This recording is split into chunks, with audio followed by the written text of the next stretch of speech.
अपनी इज्जत अपने हाथ। घर में थकी हारी राशि ने कदम अभी रखा ही था कि बेटा कबीर उस पर चिल्लाने लगा। मम्मी, आपको पता है कि मैं करेले की सब्जी नहीं खाता हूँ, फिर भी आपने मेरे लिए कुछ और नहीं बनाया। बहुत जोर से भूख लगी है, घर में फ्रूट्स भी आप नहीं रखती। एक तो कॉलेज में आज प्रोफेसर ने पका दिया और फिर थके हारे घर आओ तो घर में कुछ मिलता ही नहीं है। पीछे बैठी रुचि भी कमरे से बाहर आ गई। आज का तो दिन ही खराब है। एक तो क्लास टेस्ट अच्छा नहीं गया और आपने मेरे लिए सलाद भी काट कर नहीं रखा। आपको पता है कि मैं डाइटिंग पर हूँ, आपसे एक काम ढंग से नहीं होता। कबीर ने रुचि की बात का समर्थन किया। हाँ, पापा भी तो यही कहते हैं कि तुम्हारी मम्मी किसी काम की नहीं है, एक भी काम ढंग से नहीं करती। और रही सही कसर बच्चों की दादी ने पूरी कर दी। मेरा बेटा कभी गलत कह ही नहीं सकता। 2 ही बच्चे हैं, उनकी भी ज़रूरतों का ख्याल नहीं रख पाती है। कितने दिनों से कह रही हूँ कि मेरे घुटनों में बहुत दर्द है, ऑर्थो तेल ला दो। मेरा चश्मा टूट गया है, नया बनवा दो। मगर तेरी माँ को तो फुर्सत ही कहाँ है। सुबह बाजार गई थी और अब लौटी है। खूब उड़ाओ पैसे। मेरा बेटा दिन रात मेहनत करता है और तुम आराम से शॉपिंग करो। दादी की बात सुन कबीर और रुचि भी मुस्कुराने लगे। यह देख राशि को गुस्सा तो बहुत आया, लेकिन वो कुछ नहीं बोली। वो वैसे ही बहुत थकी हुई थी और बच्चों को डांट कर अपने आप को और थकाना नहीं चाहती थी। उसने किचन में जाकर पानी पिया, फिर उसने अपने हैंडबैग से सासू जी का चश्मा निकाला और उनको दे दिया। शॉपिंग बैग से ऑर्थो तेल निकालकर उनके सामने रख दिया। फ्रूट्स निकाले और धोकर फ्रूट बास्केट में रख दिए। बाजार से लाई सब्जियां निकालकर बेटी के लिए सलाद काटकर उसे दे दी और फिर कमरे में चली गई। जरा सा कुछ कहो नहीं, तुम्हारी मम्मी मुंह फुलाकर बैठ जाती है। मेरा सामान लाकर कोई एहसान नहीं किया है, मेरे बेटे की कमाई से लाई है। और यही सब पहले कर देती तो हम भी कुछ गुस्सा थोड़ी ना करते। फालतू में हम सबका इतना दिमाग खराब कर दिया। अनीता जी अपनी झिझक मिटाने के लिए भी राशि को ही दोष दे रही थी। अभी तक आप समझ ही गए होंगे कि राशि की क्या स्थिति है अपने ही घर में। शायद एक पंचिंग बैग की, जो आता मुक्का मारकर चला जाता। अरे, अभी आप लोग उसके पति सिद्धार्थ जी से तो मिले ही नहीं। जब घर के बाकी सदस्यों का यह व्यवहार था तो उनसे कुछ अलग की उम्मीद बिल्कुल भी मत करिएगा। शाम को घर आते ही अनीता जी ने दिन का सारा ब्यौरा अपने बेटे को सुना दिया कि कैसे राशि की वजह से कबीर और रुचि भूखे रह गए और बाजार से लेट आई तो वह भी दवा समय से नहीं खा पाई। सिद्धार्थ ऑफिस में बॉस की डांट के कारण वैसे ही बहुत खराब हालत में था और घर पर राशि की शिकायत सुनकर उसका भी सारा गुस्सा राशि पर फूट पड़ा।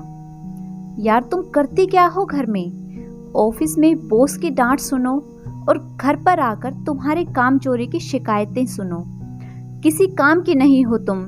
मेरा घर अगर तुमसे नहीं संभाला जा रहा तो साफ साफ कह दो, मैं नौकर रख लेता हूँ।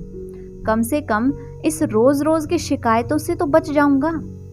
राशि, जिसने अपनी 20 साल की शादी में सिर्फ पति, बच्चे और सासू जी और उनके रिश्तेदार को खुश करने में बिता दिए थे, आज यह सब सुनकर उसकी भी सहने की शक्ति पूरी तरह से खत्म हो गई। उसने कुछ नहीं बोला, लेकिन मन ही मन आज उसने फैसला कर लिया था।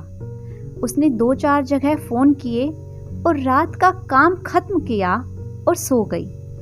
सुबह राशि के घर में एक बार फिर कबीर, रुचि, सिद्धार्थ और अनीता जी के चिल्लाने की आवाज सुनाई दे रही थी। मम्मी, मेरा दूध और ब्रेड कहाँ है?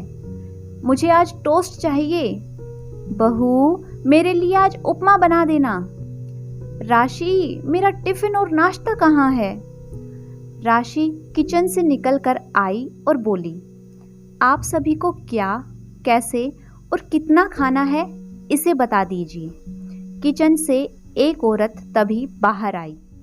ये मंजू है, आज से आप सभी की ज़रूरतों का यही ख्याल रखेगी। ये क्या मजाक है राशि? सिद्धार्थ गुस्से से बोला। हमारे घर में आज तक कोई काम वाली नहीं रखी गई।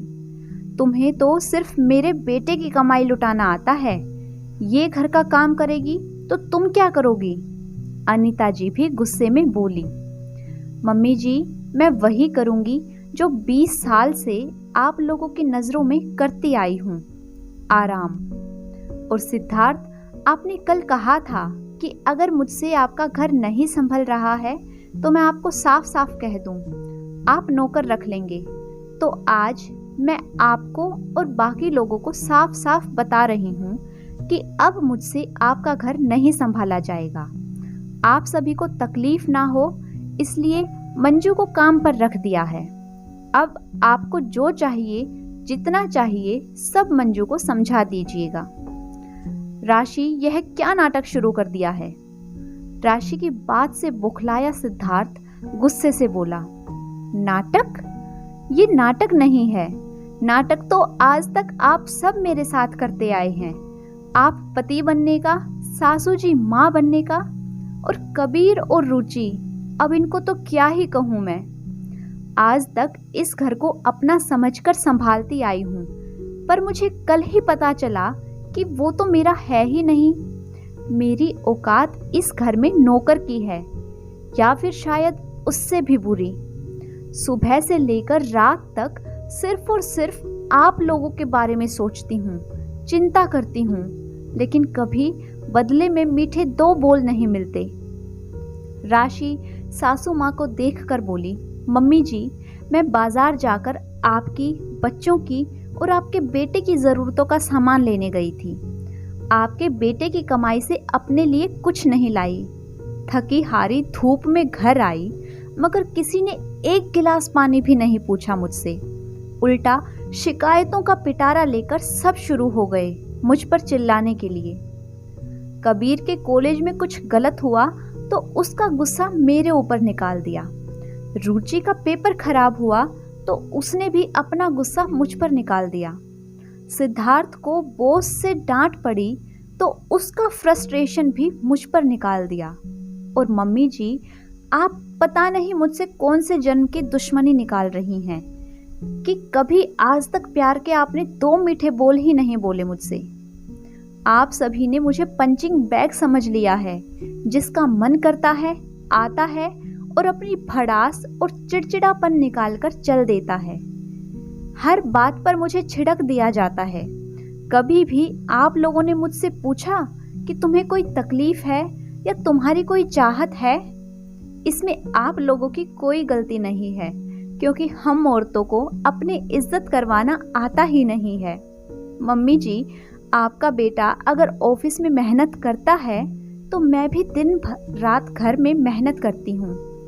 आपका बेटा सुबह 9 से शाम 5 बजे तक नौकरी करता है, जिसमें संडे के अलावा और भी छुट्टियाँ मिलती हैं।